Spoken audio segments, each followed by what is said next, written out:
Right, people of the channel, hello. You'll notice that this is going to be slightly different to a normal episode where there's normally that amazing introductory music, the graphics, and so on. I do have a load of episodes currently in edit, but basically I haven't gotten right to the point where I'm happy to put them online. Some of them just need to have a few finishing touches made. So instead, and I realise that I have neglected the channel a bit over the last week or so, outside of my control, I've been doing some speaking events and some travel. I thought I would do one of these question and answer sessions because it's a good idea to ask the electorate what they think every now and again.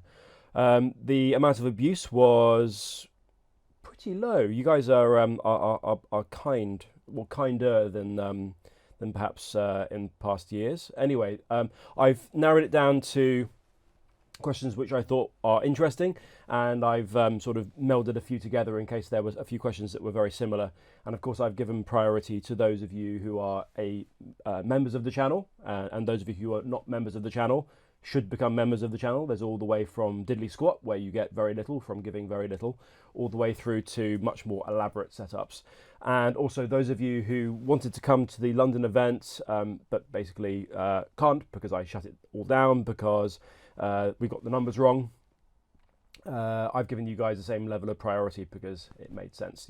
You guys are really kindly committed to coming to the event, and then I couldn't put it together in the end. So I thought I would give that little bit back. You can decide whether after I've answered the questions whether that's a good or a bad thing. So I'll crack on. The first one is from an electrician, and clearly someone who's into their radios and interested in looking at more of the electrical stuff.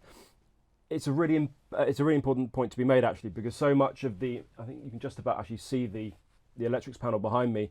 Loads of that was put together before I started doing the channel, and so I didn't want to do a sort of a retrospective showing you what I did yonks ago. Also, I knew that I wanted to change quite a lot because all of those electrics were set up for a very different sort of expedition to what Alan is now being used for.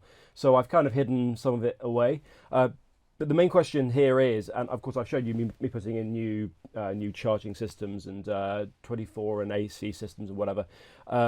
But I think the question here is, part of me is worried that Alan might catch fire if there's an issue that we all missed and then we wouldn't be able to call for help.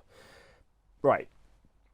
It's absolutely true that pretty much the biggest danger on board Alan, apart from me, is fire. Alan can't sink, but Alan can burn. And so, yes, an electrical fire would be a major issue. Now, I'm not going to basically do an A to Z of every single electrical connection and terminal and everything that I've done from day one, because first of all, you would all unsubscribe, quite rightly.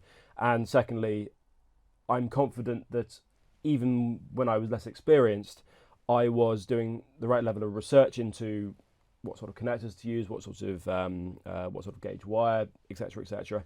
And so I don't think that there are any absolute disasters back from 2019, 2020 that I need to go back and do all over again. But in terms of Alan might catch fire if the electrics are wrong, I've got fuses in all the main circuits, in fact in all the circuits. I've got some circuit breakers in others. And beyond that, I've been tidying up what was a little bit of a spaghetti junction around the back of the electrics panel into something which is a lot neater. All the stuff outside is properly weather sealed, etc. So the answer is I can't guarantee that everything will always be perfect. I can't guarantee that Alan will never have an electrical problem. But I don't think it's to the point where I need to have, an entire 5-hour episode of me following every single wire to every single bus bar to every single device. I don't think you'd thank me for that. So thank you for the concern, but I think we'll be okay for now. Well, this one starts off with a thank you for the amazing content. That's generous. Very new to the channel, playing catch up. This actually isn't a question. This is literally just someone saying all the best and looking forward to seeing the journey continue. Thank you. I think that's Blue Moon or something along those lines. Next one. What are the planned sleeping arrangements on Alan for long trips? Can we get some googly eyes on tools for some extra personality? Right, second bit of that question first. No, we're not doing googly eyes because everything on board Alan already has personality, does not need any googly eyes, and they're creepy anyhow. Planned sleeping arrangements. Right, what we've been doing on the 2-3 day trips over this summer is just out of shot, literally just there. there's a sleeping platform which basically bolts onto this racking, spans the walkway, and then goes all the way out to the side of the boat. And that means that an inflatable sleeping mattress can then be put on there, and it can then be tidied away when we don't need it. That's pretty much going to be the setup for long-term use. We'll have one over here as well. Now, this area where I'm sat now used to be the second tier of the racking, and as you'll know from a recent episode, I've removed the two bars here, the two sets of box section here, and I'm opening up this section for the seating area. I know this is only just like a seating pad at the moment, but I'm going to foam pad the whole area so it's nice and comfortable, and it's a place where people can chill out, use the computer and so on, whilst we're either in harbour, at anchor, or even on the move. It won't be a sleeping area because actually my feet are currently where there's going to be storage, but this may be an opportunity for people just to sort of curl up in a ball and get a few moments of rest. But yes, main sleeping areas there and there. We can also, if we're again in harbour and not actually on the move, we can use either side of the engine bay over there. In fact, that's where I used to sleep loads when I was doing the early work on board Alan and before I made the sleeping platform. So you can actually just sleep there on an inflatable sleeping mattress.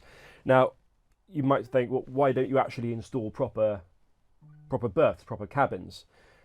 I don't think that's going to be viable space-wise. I have to make multiple uses of each bit of space I have on board Alan. This is not a 12, 13 metre boat. It's an 8 metre boat. So we have to make use of what we've got. Generally, most of the people I travel with anyhow are sort of expedition-y people anyhow, and so aren't expecting a four-poster bed. Next question. What's your long-term plan with Alan? I'm sure you explained it in one of your first videos and a bit by bit in between, but I'm also sure that the plans have altered a bit since the start of the project. Yeah, you're absolutely right. The long-term plan with Alan is still to do Arctic trips. Now, the original plan was to do a single expedition from the north coast of Alaska, where Alan would actually then be left in the ice, tracked, and then recovered later on. So very much a single use of the boat, and that meant we were investing a lot less time and money in the boat because it wasn't going to be a multi-year vessel, and certainly not one which we would try and recover and then use for 10, 20, 30 years. Whether Alan lasts that long or not, I have absolutely no idea. But the medium-term plan with Alan is still to obviously access the Arctic waters and to get amongst the ice, but it's going to be now more of a base for different sorts of expeditions. And there's a question mark about what the first one will be, because really I wanted to access Russian waters, and that's just not going to be possible at the moment. So at the moment, medium plan is to get up to the Arctic. Long-term plan, once we are sure what's going to go on with the territories east of Svalbard, let's say Svalbard is the aim from this medium-term plan, then we'll work out what's going on. If not, there's a chance I might have to go west instead, go round Greenland, which will be one hell of a long trip, an awesome trip, but a hell of a trip, and then possibly via the North American Arctic to the Arctic Ocean that way. That would be a multi-season, multi-year expedition, really exciting, but it would be a bit of a plan B. I'm very much hoping that things will settle down and access to the Arctic Ocean via east of Svalbard will be a possibility at some point. Another question from Mr. Rokashan. I assume I pronounced that correctly. I'd love to hear what got you started in Arctic exploration, bit of an unusual thing that not many people do, and what would my dream expedition be provided unlimited funding. What got me started? I knew I was always an outdoorsy person. I didn't want to have a desk job, even though I'm perfectly happy doing the paperwork side of things as well. And when you run your own business, as everyone who does will know, there's always going to be a significant amount of spreadsheeting and emailing that you have to do anyhow. But the core of my work is pretty exciting. The journeys, the ideas, the new concepts that I came up with. And I knew that if I was going to do adventure-y stuff, I didn't want to be a general adventurer, because basically you end up being a bit rubbish at all of it. What I wanted to try and do is get really, really good at one thing, and I'm not particularly good in the heat, so deserts and jungles weren't really going to be for me. I'm not a fighter pilot, and so I'm very unlikely to become an astronaut. And the deep sea, I mean, I like the sea. I come from a military naval family. there's something about the sea which I've always had an affinity with, but I didn't want to be a sailor or a sort of a deep sea explorer or something along those lines. There's something about the blank canvas that the Arctic provides that really grabbed me. And then I went when I was in my late teens for the first time, and it got its hooks into me, and I've been trying to build things ever since. The Dream Expedition, which you ask about, the Dark Ice project, which Alan is part of broadly, is still alive. I still own the concept of the Dark Ice project. I own the trademark, and that's going to be probably, I hope, my career-defining expedition. So that is an unsupported polar winter expedition to the North Pole, which has not been done in purist style yet. It's been done with a few caveats attached to it by a couple of really, really good teams, a Norwegian team and a Norwegian South African pair. Anyhow, so once that's done, I think probably I'd then move to my interest towards the Antarctic, which interestingly is where actually I wanted to go in the first place, but I ended up being a bit of an Arctic guy as opposed to being an Antarctic guy. But I'd love to do a full crossing, again, without resupply, unsupported, human-powered, crossing the full Antarctic continent, not the pretend Antarctic continent that some people say that they've crossed, which is when they start basically where the land theoretically starts hundreds of meters down underneath the ice, when there's still hundreds of miles to go to the coast where the water is, where ice meets water. And so, yeah, a full, proper, classic crossing without resupply. But there's so much bureaucracy down south. There's a monopoly on commercial flights in and out, and so it's tricky. And it's become a lot more expensive, even in the few years since I've started doing this for a living.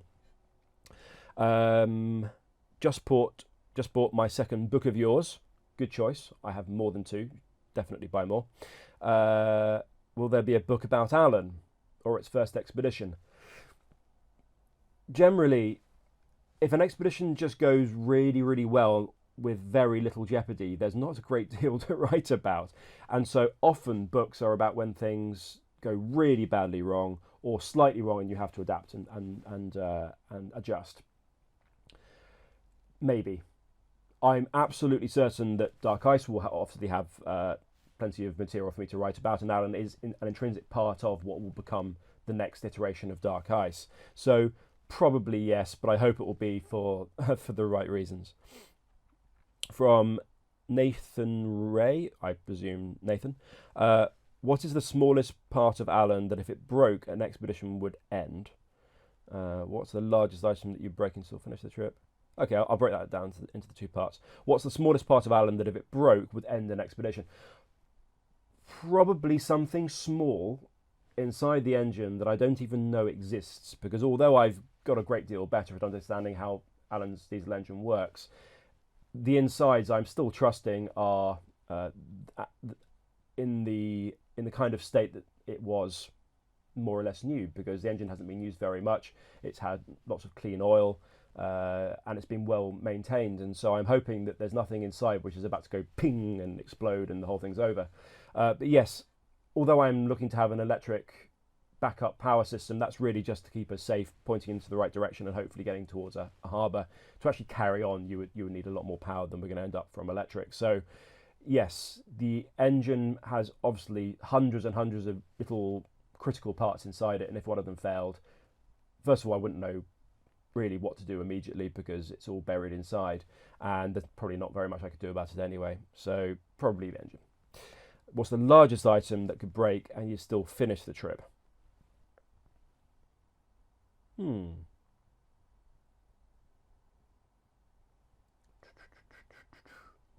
Probably the racking that I'm sat on. We could strap other things down elsewhere, but that's contravened your little bit in brackets which says don't include redundant parts because I need an interesting answer.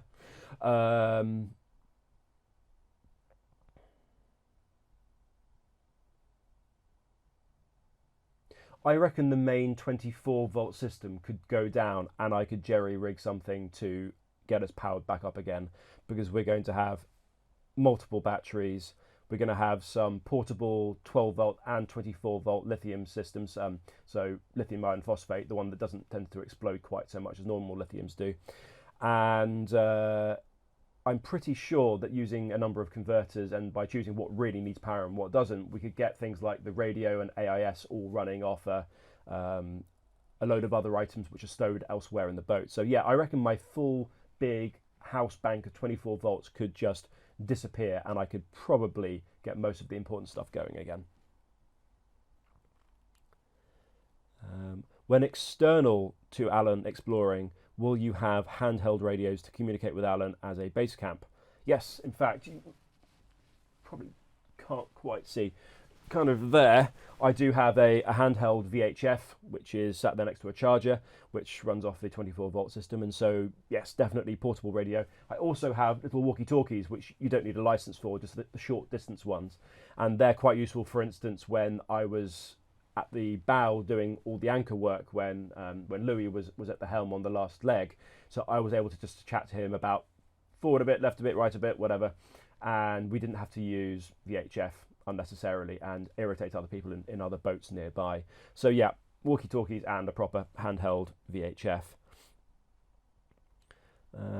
Would I use Alan's radios to rebroadcast the Civilization? To rebroadcast? I'm not sure what you mean there, but the answer is the main radio, the main built-in radio has a big antenna, and yes, we can transmit a good number of miles, so there's no reason why we shouldn't be able to transmit when we're in coastal regions. I presume you're thinking about something like high frequency or you know, the much longer distance radio systems. I'm not a radio expert. There definitely are some people in the comment section who have outed themselves as serious radio nuts.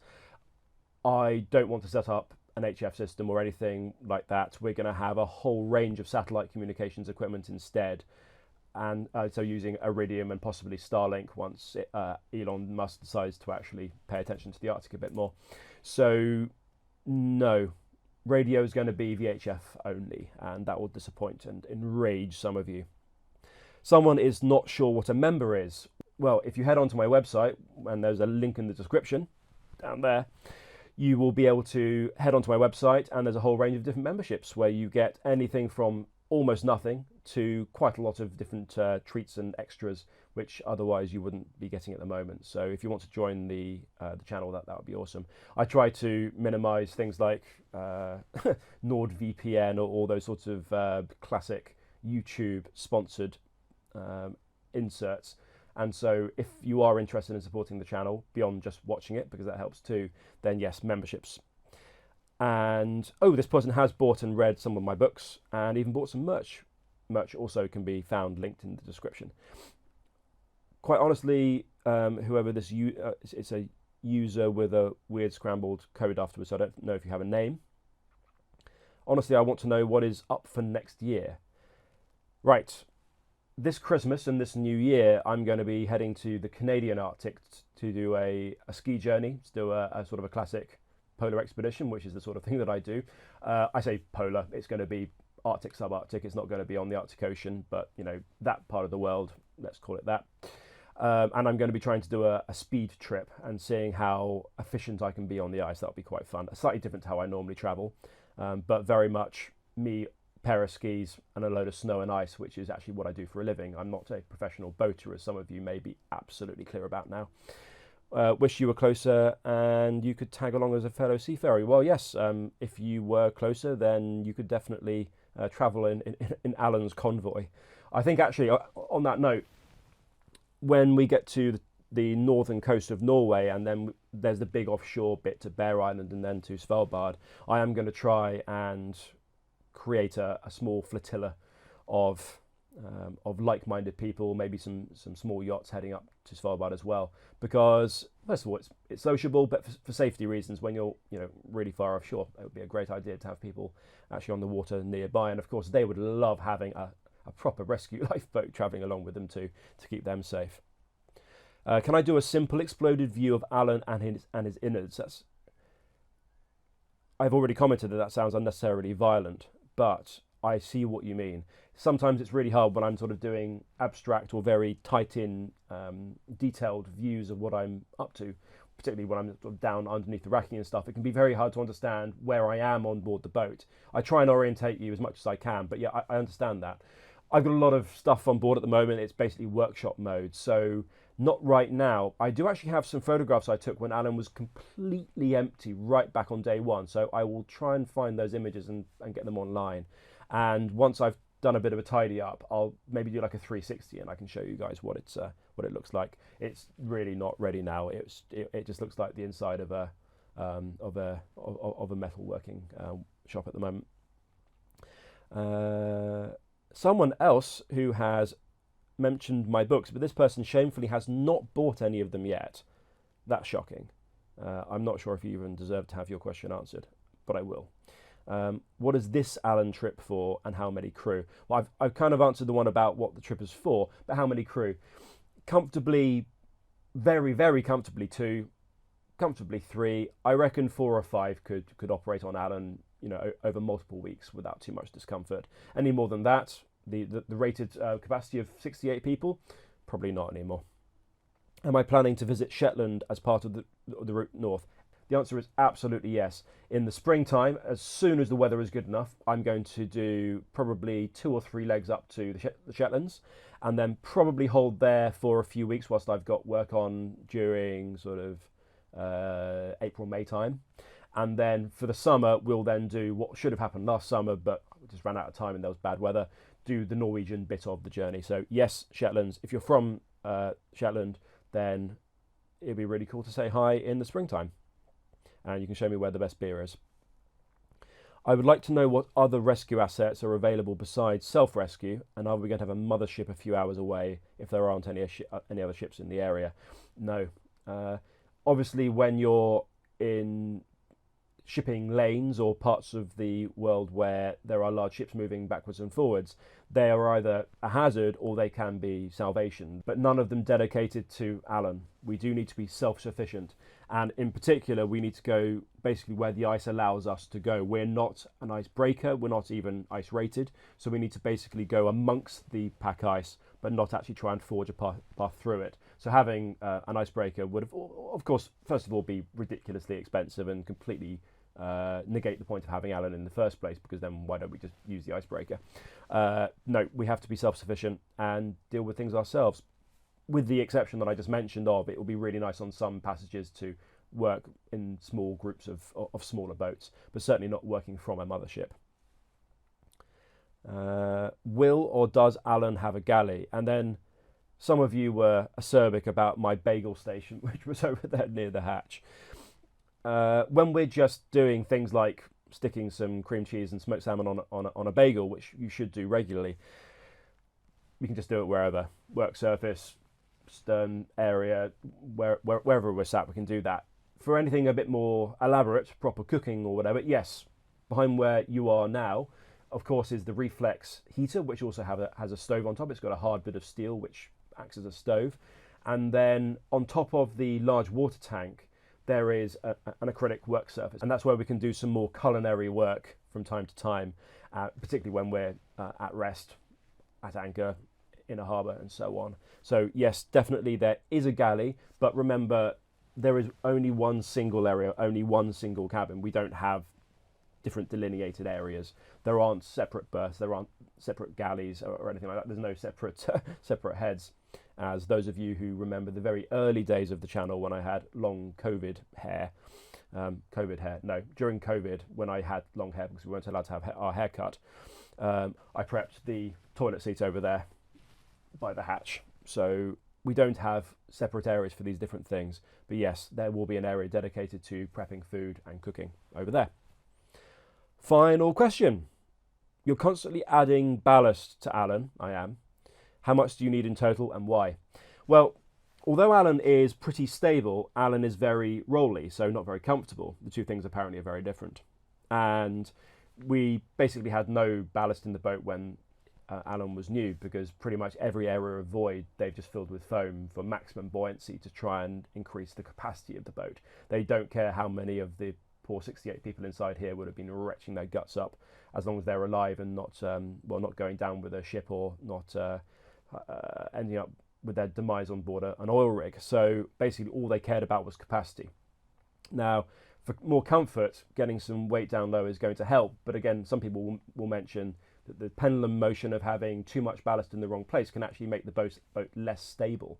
And so I don't want to go too far. We experimented with getting on for a ton beforehand, before we started moving up from London during the summertime, and it had some effect. Alan deals with waves on the bow really quite nicely, quite planted, and isn't being thrown around like a cork, but still rolls like hell. And that's the reason why the fins, the stabilizers, are going to be being fitted this winter. That will help the roll. But I'm still finding areas where basically it just makes sense to get a little bit more weight in the boat. And also I noticed, if you notice, the weed line in some of the videos is pretty low. Alan's sitting quite high in the water, even though we had 400 litres of diesel on board, which is getting on for half a ton. Alan still sits too high in the water, even with some supplies on board. And so whenever I find the opportunity to add some steel or some lead, I'm doing so. Right. I think that's they're the ones that I have set aside. I don't think I've missed any. If you do have any more questions, actually, by all means, stick them in the comment section, and then I can just answer them by tapping away and texting an answer. And I need to just get on with some work, because I lost about 2 hours today to an infuriating job over there, which you're going to see on one of the episodes. And so this is the first period of about half an hour that you've seen today when I haven't been swearing at Alan. We've not been the best of mates today. I'll be here for the next couple of days, and so hopefully we'll make up in the interim. Anyhow, I hope the slightly unusual format for this Q&A has been okay. I know doing the live ones are better, but the 4G signal around here is really, really dodgy, and I bet that we would just end up connecting, unconnecting. It would have just been an absolute disaster. Everyone would have got frustrated if I did a live Q&A. So the pre-recorded one, it is. Right, that's it from me. Bye.